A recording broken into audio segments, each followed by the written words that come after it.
Hi, I'm Fred Court. For 40 years, I've been an educator in Toliver County, Georgia. I've never been so frustrated. As a teacher, I can't ensure my students will succeed. They do not have stable access to online classes or resources.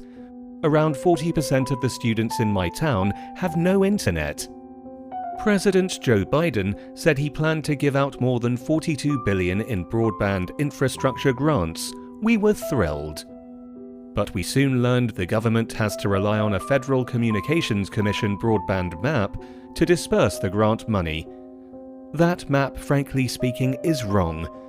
The data is self-reported by internet service providers, not the FCC.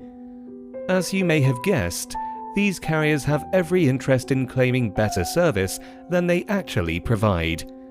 Our kids have molasses-slow internet, but the federal government, to this day, ignores this simple fact. It's not just Toliver County. Some 42 million Americans have no access to broadband connection. Good internet service is a luxury.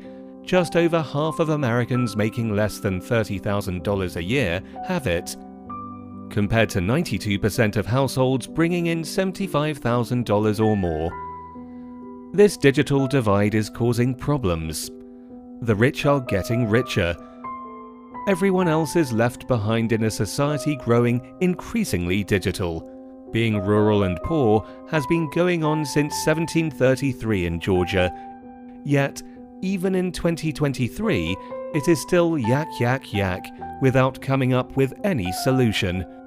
Kids in rural parts of America like Toliver see no future for themselves. Seems like their only choices are enlisting in the army or working in the Amazon warehouse. Young people are disconnected and are turning to drugs and despair in record numbers. Internet access is just one piece of the problem. The other day, I learned a new word, infodemic.